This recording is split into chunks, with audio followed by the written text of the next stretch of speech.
आपके लिए तुरंत निर्णय लेना और काम करवा लेना कितना आसान होता है? सच सच बताइएगा।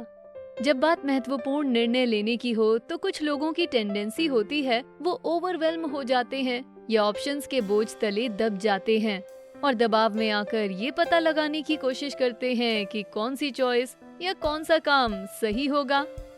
कुछ मामलों में रिलेटिवली आसान चुनाव और निर्णय भी आपको डराने के लिए काफी होते हैं। ऐसा होने पर कोई ऐसी उम्मीद कैसे कर सकता है कि इस ओवरवेलमिंग हिचकिचाहट का सामना करके ज्यादा सही तरीके से निर्णय लेना शुरू कर दिया जाए? अगर आप क्रॉनिक ओवरथिंकिंग इनडिसाइसिवनेस से जूझ रहे हैं तो अच्छी बात ये है कि ऐसे बहुत से तरीके हैं जिनसे आप अपने दिमाग को ट्रेन कर सकते हैं ताकि रोजमर्रा की जिंदगी में आप इस हिचकिचाहट और सुन्न होने की भावना से बच सकें। और आज इस बारे में हम यानी आपके बेस्टी आपको सारी बातें बताएंगे। वीडियो शुरू करने से पहले हमें उम्मीद है कि आपने सब्सक्राइब बटन और नोटिफिकेशन बेल पर क्लिक कर लिया होगा ताकि आपको हमारे नए वीडियोस और कंटेंट देखने को मिल सके। अगर आप अक्सर ज्यादा सोचते हैं तो खुशी की बात ये है कि आप अकेले नहीं। जैसा कि पता चला है जिन्हें बहुत सिंपल चुनाव करने में भी परेशानी होती है, ऐसे लोग आपकी उम्मीद से कहीं ज्यादा कॉमन होते हैं।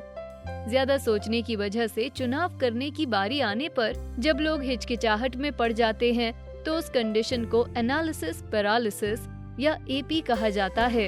एपी वाले लोग सभी निर्णयों को ऐसे ट्रीट करते हैं जैसे वो एक समान महत्वपूर्ण हों और इसलिए एपी वाले जिस भी चुनाव का सामना करते हैं उसके बारे में सोचने में और सिचुएशन को ओवर एनालाइज करने में बहुत वक्त लगाते हैं। सिंपल चीजें जैसे ईमेल या टेक्स्ट मैसेज लिखने में वो घंटों लगा सकते हैं क्योंकि एपी के पीड़ितों की एंजाइटी और इनडिसाइसिवनेस की भावना उन्हें कोई भी काम वक्त पर नहीं करने देती। फॉर्चुनेटली एनालिसिस पैरालिसिस निराशा और दुर्बलता की भावना तो देता है लेकिन इसका इलाज भी हो सकता है। साइकोलॉजी टुडे के रॉबर्ट टाइबी कुछ स्टेप्स बताते हैं जिनकी मदद से आप एपी की वजह से होने वाली एंजाइटी और ओवरथिंकिंग के चक्र को तोड़ सकते हैं और महत्वपूर्ण निर्णयों को प्रायोरिटाइज कर जल्दी से चॉइसेस कर सकते हैं। तो पेश हैं 7 स्टेप्स जिनकी मदद से आप खुद को ज्यादा सोचने से रोक सकते हैं। पहला, जब एपी हो तो उसका एहसास करें। एनालिसिस पैरालिसिस की ट्रिकी बात होती है कि इसकी आदत पड़ जाती है।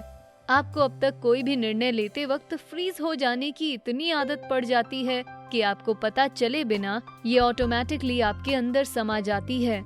एनालिसिस पैरालिसिस पर काबू पाने का पहला स्टेप है एपी अटैक आने पर उसकी पहचान करना, न कि अपने दिमाग की एंजाइटी का पोषण करके पैरालिसिस को बदतर बनाना। आपको एक कदम पीछे जाकर खुद से पूछना होगा कि कहीं आप अपनी हालिया समस्या को ओवर एनालाइज तो नहीं कर रहे या ज्यादा तो नहीं सोच रहे। एपी की शुरुआत होने पर उसे पहचानना सीखने के बाद आप उसे सही तरीके से नियंत्रित करने के स्टेप्स सीख सकते हैं। दूसरा, ये समस्या कितनी जरूरी है। एनालिसिस पैरालिसिस पर काबू पाने का अगला स्टेप है ये पता लगाना कि आपकी हालिया समस्या सच में कितनी महत्वपूर्ण है। एंजाइटी के साथ सबसे बड़ी समस्या ये फैक्ट होता है कि इससे हर छोटा चुनाव या निर्णय एक समान महत्वपूर्ण लगता है। जब एंजाइटी अटैक होता है तो फ्राइडे नाइट बाहर जाना है या नहीं जैसा छोटा सा निर्णय मानो जिंदगी और मौत का निर्णय बन जाता है। खुद को ज्यादा सोचने से रोकने के लिए एक यूजफुल स्किल है अपनी समस्याओं को प्रायोरिटाइज करने की क्षमता रखना। खुद से पूछिए, क्या ये सच में जरूरी है? लॉन्ग टर्म में इसका मेरी जिंदगी पर क्या प्रभाव पड़ेगा? यहाँ वर्स्ट केस सिनेरियो क्या होगा और सच में इसके होने की क्या संभावना है? इन चिंताजनक विचारों को अपने दिमाग से निकाल बाहर करने के लिए इस रैशनल थिंकिंग का इस्तेमाल कीजिए और फिर आप ज्यादा बेहतर तरीके से समझ सकते हैं कि कौन से निर्णयों पर ज्यादा ध्यान और सोच विचार करना चाहिए और उन्हें अकॉर्डिंगली प्रायोरिटाइज करें। तीसरा, परफेक्शनिस्ट बनना बंद करें। किसी भी निर्णय पर पहुंचने में आपको इतना ज्यादा वक्त इसलिए भी लगता है क्योंकि शायद आप एक परफेक्शनिस्ट हैं। आपको हर चीज एकदम सही चाहिए होती है, चाहे वो आपके बॉस को एक जरूरी ईमेल भेजना हो या अपने अगले वीकेंड की छुट्टी प्लान करना। टाइबी के अनुसार परफेक्शनिज्म भी एंजाइटी का ही एक दूसरा रूप है। और जब आपकी प्रोडक्टिविटी और प्रायोरिटीज को मैनेज करने की बात आए तो ये बहुत बड़ा सेटबैक हो सकता है। अगर आप चाहते हैं कि निर्णय लेते वक्त आपका दिमाग बंद ना हो तो सब कुछ परफेक्ट होने की जरूरत को भूल जाएं। ये अपनी प्रायोरिटीज को ट्रैक पर लाने का श्योर शॉर्ट तरीका है। चौथा, बहुत संभल कर रहना छोड़िए। परफेक्शनिस्ट नहीं होने पर भी आप अपने वर्ड्स और एक्शंस के बारे में बहुत सोचते हैं, क्योंकि आप इस बारे में बहुत सावधान रहते हैं कि दूसरों के सामने खुद को कैसे प्रेजेंट करें। जब जिंदगी के महत्वपूर्ण लोगों के साथ डील करने की बात आए तो आपको उनसे बात करते वक्त बहुत संभल कर बोलने की जरूरत महसूस होती है और हमेशा डरते हैं कि कहीं कुछ गलत बात बोलकर या करके एक्सीडेंटली उस इंसान को नाराज ना कर दें। खुद को इस माइंडसेट से निकालने के लिए आपको केवल एक्स्ट्रा सावधानी का वो चोगा उतार कर अपने दिल की बात बोलनी होगी और आने वाले कॉन्सिक्वेंसेस से डील करना होगा।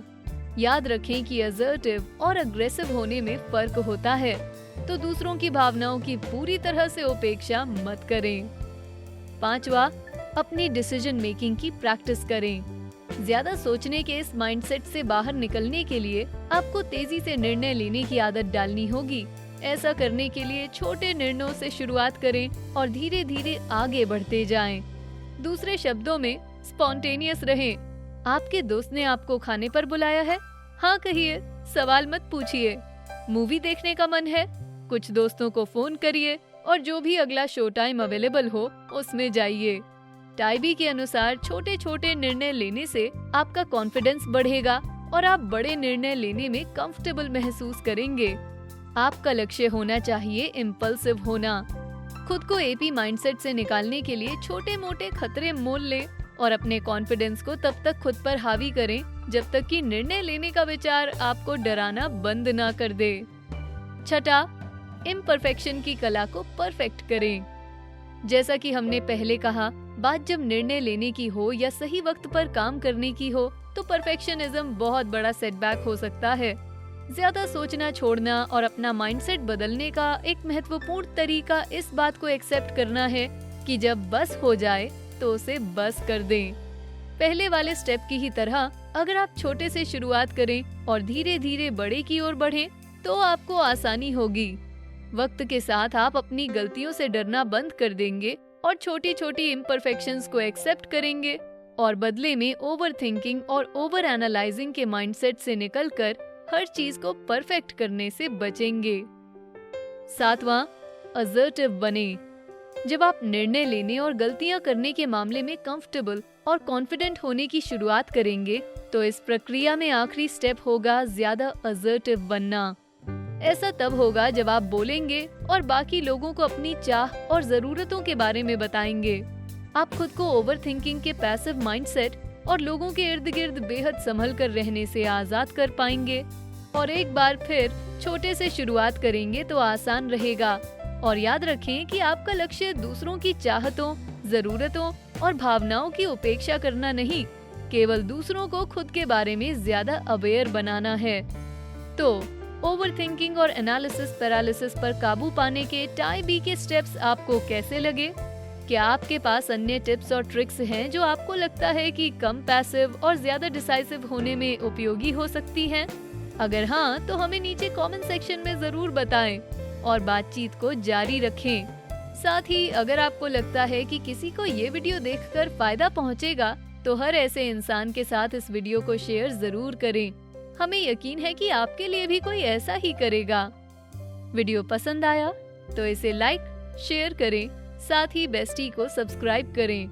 Thanks for watching.